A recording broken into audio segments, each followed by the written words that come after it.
El tema que analizaré ahorita es el de la corrupción, la mentalidad, el desempleo y demás. Siempre que se analiza estos temas y he debatido en clase con diferentes profesores y estudiantes y compañeros, llego siempre a una conclusión. El problema de Colombia es mucho más mental que cualquier otra cosa. Es la mentalidad. ¿Por qué? El colombiano piensa muy pequeño, el colombiano piensa en ser empleado y se acabó, y es una mentalidad de merecimiento. Es decir, que el Estado me tiene que dar todo, que yo tengo que depender de alguien, de una pensión, de algo y más garantías sociales. ¿Sí? Todo me deben asegurar. Y esto no es cierto, porque es que el Estado no está para ello. El Estado tiene que garantizar unos mínimos, pero no más. Por ejemplo, todo el mundo se queja de la corrupción, que el Estado es corrupto, que malditos políticos, que malditos ladrones, etcétera, etcétera, etcétera. Pero lo que no se han dado cuenta es que están confundiendo la causa con el efecto. ¿Por qué? Porque cuando piden más Estado, más corrupto es. Es inherente, o sea, es directamente proporcional la corrupción con la grandeza del Estado. Cuanto más grande sea el Estado, mucho más corrupto es, porque se presta a clientelismo, a más puestos para repartir, etcétera, etcétera, etcétera. Entonces, cuando uno pide más Estado, está diciendo quiero más corrupción. Entonces, lo que hay que hacer es disminuir el Estado. ¿Cómo así? El Estado solo debe garantizar la fuerza, o sea, la seguridad, mediante el monopolio de la fuerza.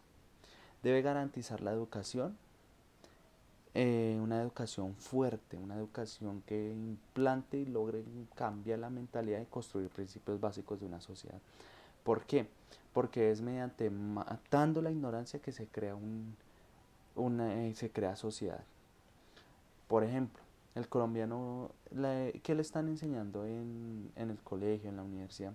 A ser los pobres del futuro, a ser empleados y se acabó, de depender del Estado. Y no más, no le enseñan a cómo generar ingresos por sí mismo, que no trabaje para el dinero, sino que el dinero trabaje para él.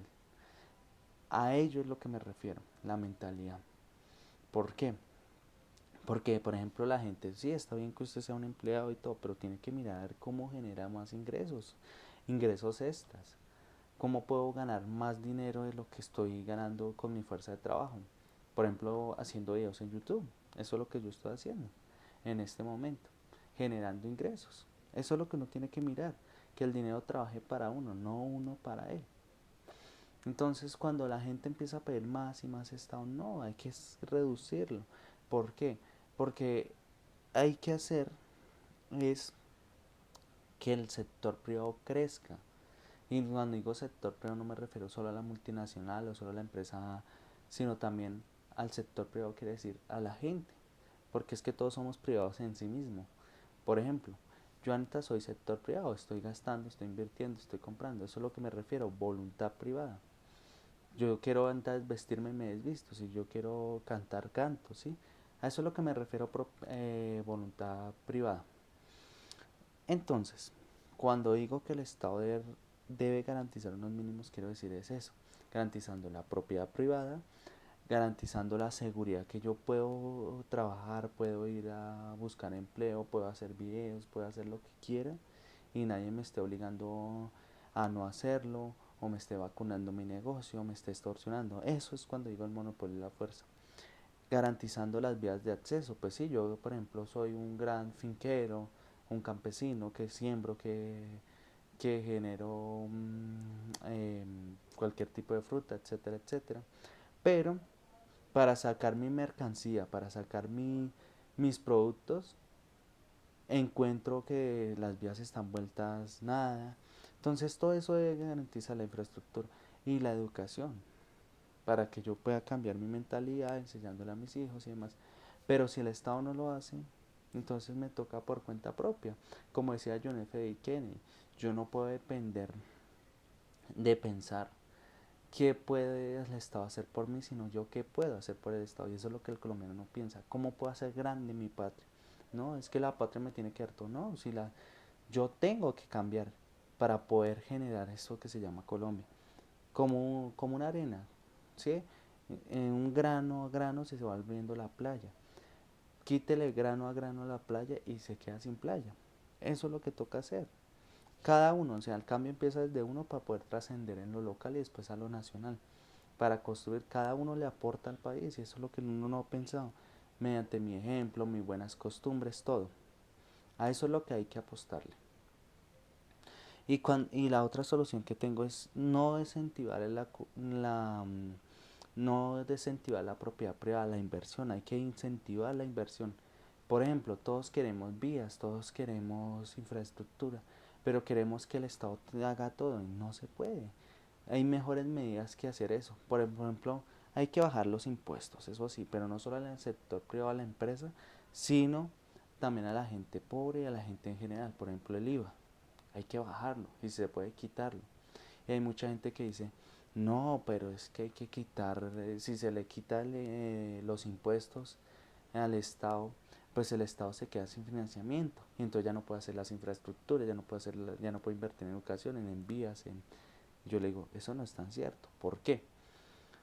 Por ejemplo, se puede hacer proyectos de construir vías solo con patrimonio del sector privado, de la empresa. ¿Por qué? Porque ellos cómo van a ganar. El sector privado siempre va a buscar ganancias, eso sí, uno no va a invertir para no ganar, uno no es monja de caridad. Entonces, lo que se le hace es, se le da el control, lo mismo que hizo Panamá con el canal. Estados Unidos se lo construyó con la inversión de ellos, pero ellos a contraprestación se lo dieron por 100 años, se lo concedieron para el manejo y las ganancias. Eso es lo que uno debe hacer, por ejemplo, construir la autopista más grande que hay en Bogotá, etcétera, etcétera, el sector privado, a una empresa china o la colombiana misma, y que ellos se encarguen de poner todo el dinero. ¿Y cómo ganan ellos? Pues mediante el uso del carro. Por ejemplo, tienen un chip del carro que va pasando por la vía y por el número, por el tiempo que la utilice o por el kilómetro, por los metros que la utilice, va generando un costo. Y ese costo es pagado. Eso es lo que hay que hacer, ¿sí ve? Como un tipo de peaje.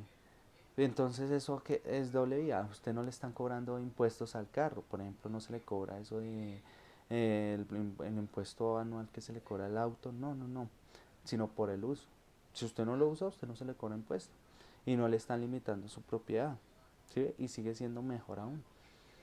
Y tampoco se va a cobrar precios exorbitantes, digamos que se va a cobrar 1.000.000 de pesos por un metro corrido, no. Son precios justos, que apenas gane la empresa y demás. Eso es lo que hay que hacer.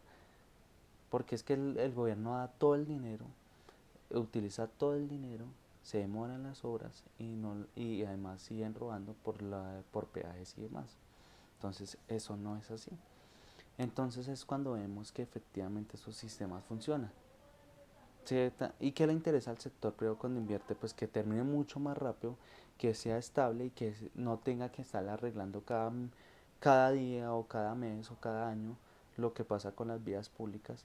Porque cuando cuando el sector privado lo que le interesa es que la vía esté buena y que sirva el mayor tiempo posible.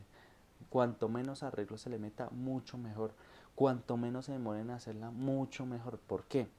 Porque reduciendo, cuanto más tiempo gaste el sector privado en construir una vía, pues menos ganancias tiene. Reduce sus ganancias. Todo lo que le interesa es acabar rápido. Un ejemplo de Movistar Arena. Ese es el mayor ejemplo.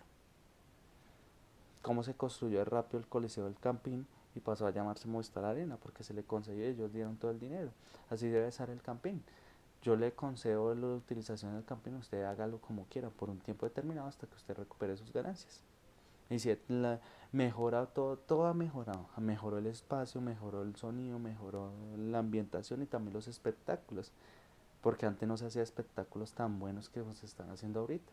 Si ve que todos mejoramos mediante la inversión privada y si se le bajara mucho más impuestos para que la empresa, digamos, de cobrarse el impuesto es lo que se le incentiva. Si usted dona un hospital, se le baja impuestos mucho, el 300% de lo que usted dona. ¿Sí ve? Todo eso hay que hacerlo. Y mucho más el sector privado grande, que son empresas, porque son los que tienen los recursos suficientes para construir y hacer grandes infraestructuras. ¿Mm? y todos ganamos y todos nos vemos favorecidos con ello. Lo último que se le debe apostar y lo que se debe invertir es en la educación financiera de cada uno. Por ende, yo recomiendo 3 libros. Queremos que sea rico de Donald Trump y Robert Kiyosaki, El toque de Midas de Donald Trump y Robert Kiyosaki y Padre rico y Padre pobre de Robert Kiyosaki, en el cual le vamos a cambiar la mentalidad. No con eso quiere decir que se va a volver rico a la noche a la mañana, no, pero por lo menos ya se preocupe más por su educación financiera, cómo invierto más, cómo genero más ingresos. Con ello vamos a garantizar que se proteja la propiedad privada, la infraestructura, la educación y el cambio empieza desde uno. Eso es lo que toca hacer. No hay nada más sino invertir en uno y construir un patrimonio.